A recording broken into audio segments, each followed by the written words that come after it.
We are up to the 2011-2012 season, and I'm doing things really different. It was getting to the point where there was just almost too much material to put on the board, and I was thinking, I want to make this a little simpler and get some more interesting stuff in there too, because we're getting up to some pretty recent seasons and some stuff that might be forgettable in those seasons. Your top 10, yes, the Hockey News yearbook that year had the top 10 back in again, but I also used the sports forecaster for this video today. Number 1, Evgeny Malkin. Number 2, Steven Stamkos. Number 3, Sidney Crosby. So right there, Crosby fans not happy. Claude Giroux, number 4. Jonathan Quick, number 5. Drew Doughty, number 6. Zach Parise, number 7.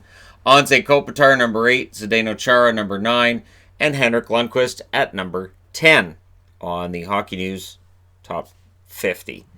Florida was a surprise in the East. They had 94 points. They ended up becoming a number 3 seed, even though they allowed more goals than they scored. That's right, 203 goals for, 227 goals against, and then they were out in the first round of the playoffs.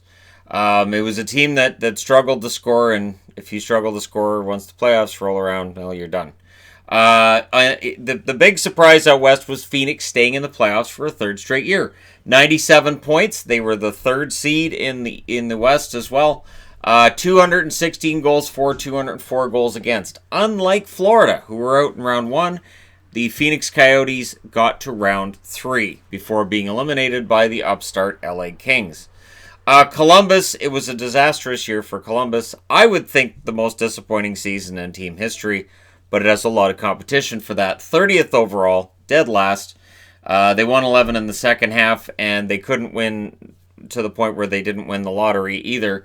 That went to Edmonton, but we'll get to Edmonton. Notable rookies. So we talk a lot about guys, and we base a lot on, okay, this guy had a good rookie year, this guy had a bad rookie year. So you kind of get this feeling that certain rookies are great and certain rookies are mediocre. But when you look at the overall scorers that year, Landeskog was the top scoring rookie, 22 goals, 30 assists, 52 points, and he won the Calder. Ryan Nugent-Hopkins, 18 goals, 34 assists for 52 points. Adam Henrique was right there, 16 goals, 35 assists, 51 points. Matt Reed, 24 goals, 23 assists, 47 points. Matt Reed was the leading goal scorer among rookies that season.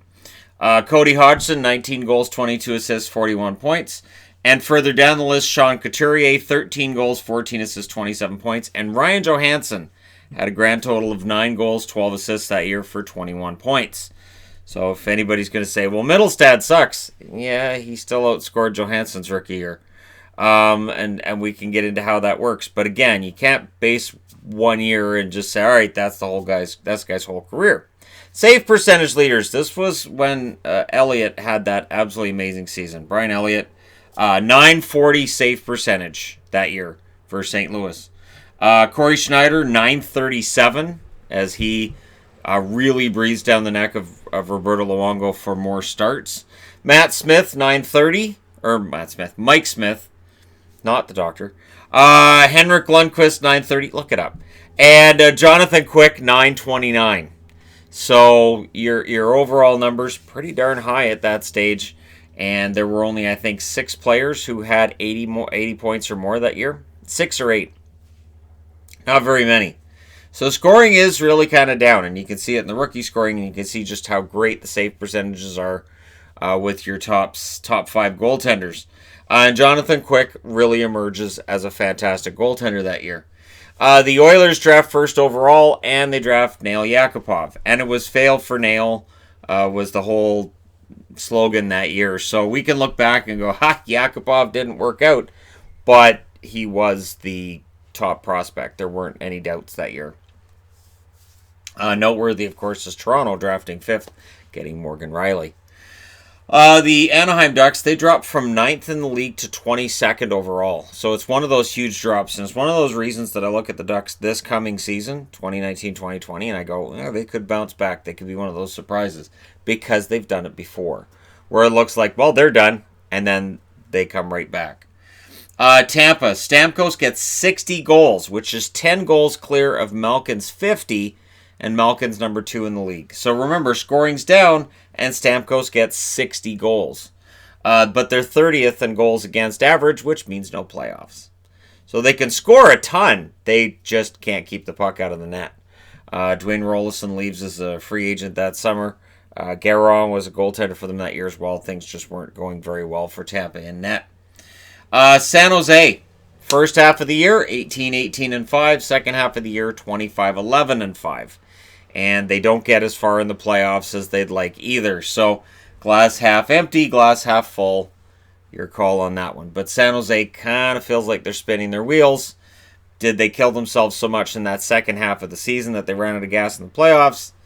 That's a topic for conversation as well. The LA Kings, they finished 13th overall in the NHL, which was good for 8th in the Western Conference. And they won the Cup. They were a number 8 seed, and they won the Stanley Cup. These things do occasionally happen. It was kind of the ultimate underdog story. They won a lot on the road. Jonathan Quick was absolutely fantastic. A year after Tim Thomas was on a mission to get Boston to a Stanley Cup, Jonathan Quick played better for the Kings than Tim Thomas had the year before. It was absolutely crazy just how good Quick was and how consistent he was in those playoffs. So that's where the mystique with Jonathan Quick's playoff start is in 2012. Erik Karlsson had 78 points to lead defenseman, and I'm not talking about just a little. He's 25 points ahead of Dustin Byfuglien and Brian Campbell. So he is way ahead, so he gets the Norris Trophy.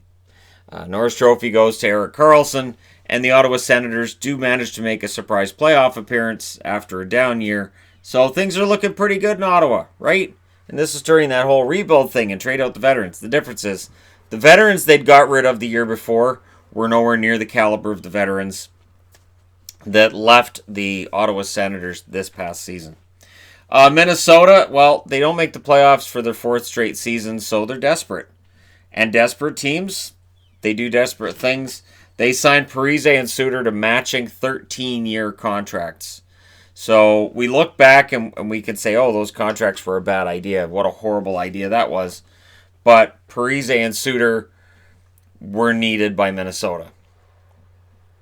It gave them a proven scorer. Look, Parise's in the top 10 according to the Hockey News. And Suter was a fantastic defenseman for the Nashville Predators.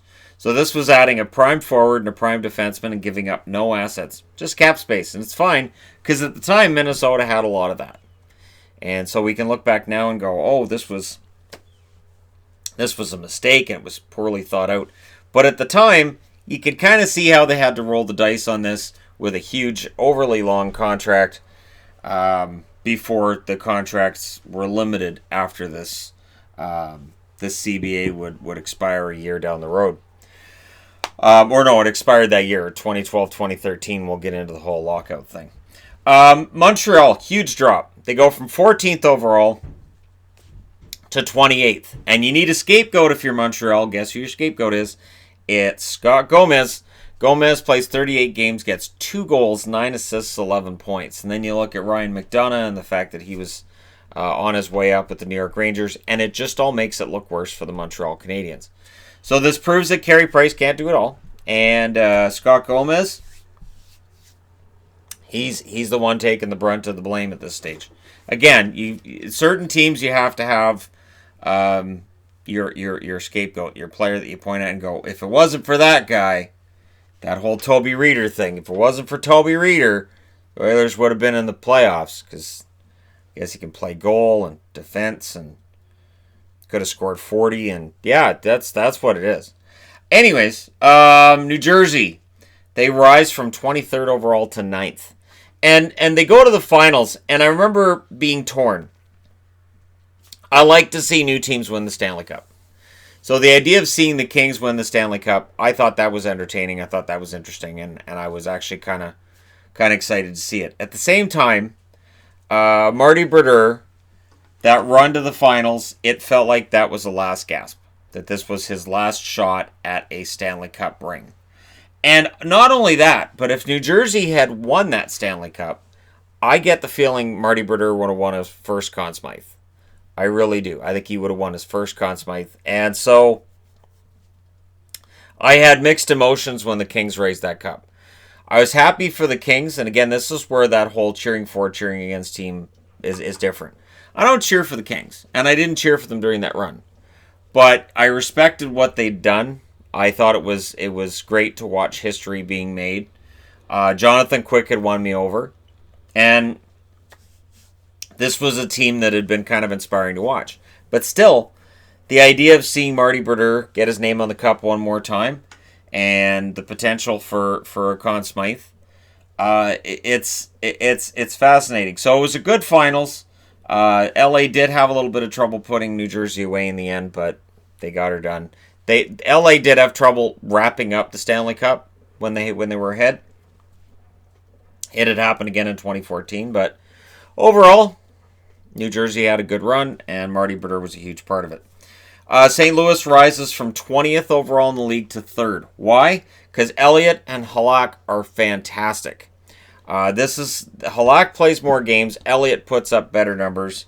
Halak was actually number 6 on the board when it comes to save percentage. I think it was a 926. So, St. Louis, there's some optimism here. The trick is this. Can Elliott follow it up with another really, really good season? We know the answer. We'll get to that in the next video in this playlist.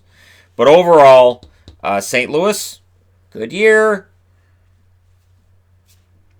And then playoffs, things just don't work out for them. So that's a storyline that continues. Vancouver, they're still number 1 overall. That's their second year in a row. That's the last time they had the President's Trophy. And they get knocked out in round 1 against LA.